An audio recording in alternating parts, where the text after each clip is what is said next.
Hi there, Isha here, and welcome to this episode of The Higher Life, where I take concepts that are considered esoteric, spiritual, and new agey, and show you how these can be practical tools to empower your life. And when you're living as an empowered human being, you are no longer enmeshed in a belief system which has you using your energy to try and maintain a sense of self that is not really authentic and doesn't serve your highest potential.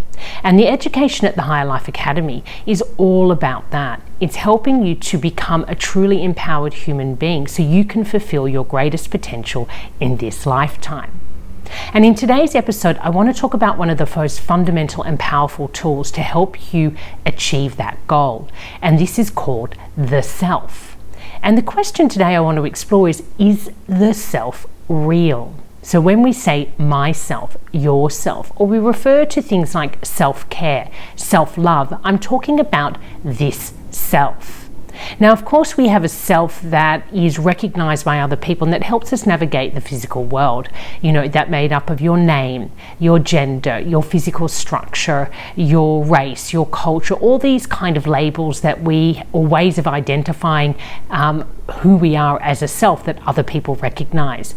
But what I'm doing today is digging deeper beyond that more obvious self to really ask, is the self who you believe yourself to be beyond those more practical identification points real? And it's such an interesting thing when you stop and you think about this term self-worth, for example. You know, what is the self that you are attaching worth to, or what is the self that you believe is worthless?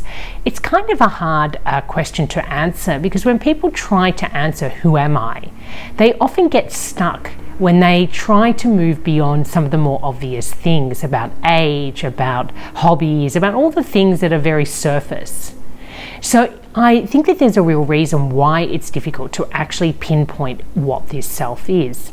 Number one is we don't really have much education around understanding who we are beyond those obvious identification points.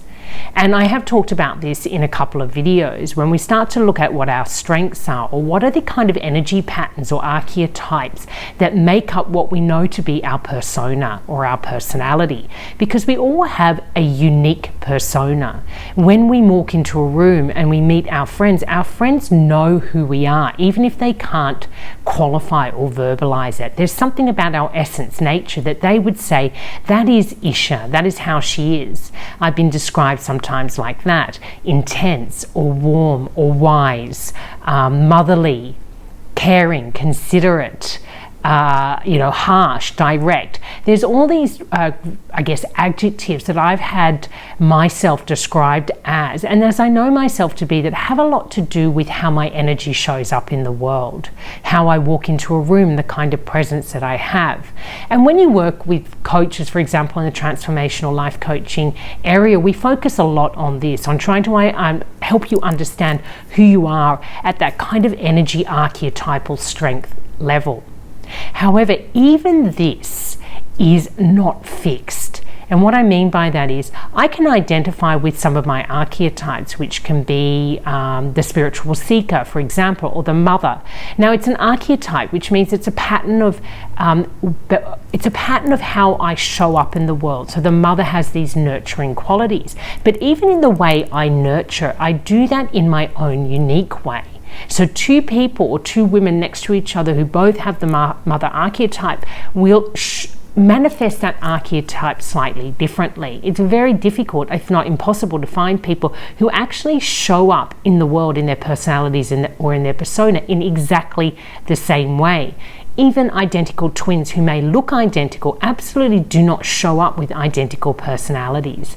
So we have this innate uniqueness, and it's something that is really quite difficult to conceptualize. And at the Higher Life Academy, what we do is walk you through a path of self-examination or self-contemplation using specific tools that help you get closer and closer to really knowing that innate unique aspect of yourself.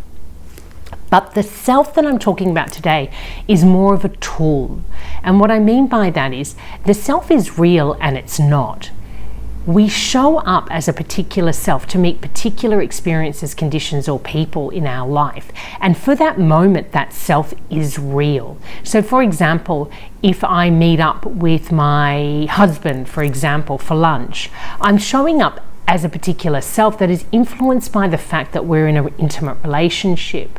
Maybe there's things going on in our relationship, and that's influencing how I'm showing up. Maybe it's our anniversary and I'm particularly romantic today. I mean, it's just it's an example of showing how, as I show up in that moment in time to my husband, the self that shows up won't be exactly the same self that will show up 2 hours later when I pick up my kids from school, or 3 hours later when I have a coaching session with a client. The self that shows up in those different contexts, it adapts to the situation or the conditions that it's in. So this self that I'm talking about, even though it shows up through me, it is largely influenced or shaped by my personality or my persona, my archetypes and my strengths. It is still adaptive right to the end. It is still adapting to the very specific moment that I'm in and who I'm relating to and what's going on around me. So it's really playful, this self that we have. It's powerfully playful. And on some level, we're aware of it because we know if we pay any attention to our way of being and how we interact with others, we can see these variances happen all the time. It's a chemistry. We know that when we meet up with certain people, we feel more alive. When we spend time with other people, we can feel defensive. That's chemistry. So the self that is showing up in the defensive interaction and the self that is showing up in this really alive, excited interaction are still showing up through the same person. So in this way, the self is real, but it's also not. It can dissolve as quickly as you choose to let it dissolve.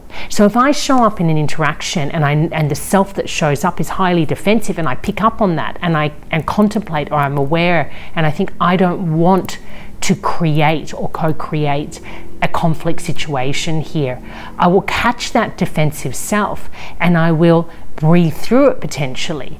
I will pay attention to the point where it actually dissolves. And in that dissolution, the self has disappeared. It is no longer real. And it makes space for a different version of self to show up, potentially one that might create a better result for myself. And I think that's such a simple way of putting it, and shows you how extremely powerful this concept of a self is. It is an independent, unique self, and it is something that we have absolute power over. When you are fully aware of the playful, powerful nature, but also the agile, untrue or false aspects of this self, you can see that it's easy for you to actually navigate the world and the conditions and the people that you meet in a supremely powerful way. This self never, ever, ever has to be tripped up if you learn to master this self as a tool in your life, as a way of creatively controlling the kind of experiences that you have in yourself and in other people. You become a true masterful human being.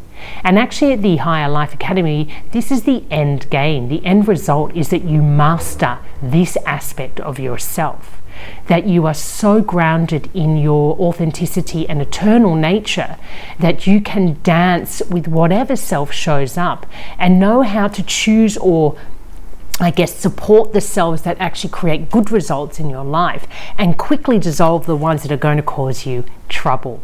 And the ones that are going to cause you trouble are known as triggered selves. That is, they often are triggered by conditions or by people or by emotions that create some kind of insecurity in our physical, emotional, psychological system. And a triggered self, it pops up super quickly. How many times have you been in a conversation, particularly with a family member or somebody close to you, and you suddenly notice how defensive you've become, or how fearful, or avoidance, you want to just withdraw? That is a clear example of a triggered self. It is a real self in that it is showing up and wanting to engage. That's what makes it real. But the minute you catch it and say, no, this is not the self that I want to show up for me in this moment in time, and you allow yourself to breathe through the sensation, the urge, because it's always an urge to engage, usually for conflict. If you can breathe through that and learn the techniques, it actually dissolves on its own. And suddenly it makes space for you to choose a different self that you can consciously bring up, who can play a better role and get a better result for you in that interaction. And all the work that is being done in the world of psychology around relationships and understanding how we are relational in nature and how triggered cells are often created and triggered within relationships, you can see that we are moving into new territory as human beings. We're learning true empowerment, which is how we can maintain our sense of self, our authentic self, in all types of relationships, within all types of conditions. No matter how tough it can get in your day-to-day life, you're no longer triggered by those situations. So you actually can live in a very confident way, but with lots of ease. It becomes very effortless to be in life because you don't have to control the conditions anymore, because you don't fear that the self that shows up is going to create chaos for you. So to be skilled in this way, it takes a commitment to actually contemplating, who am I?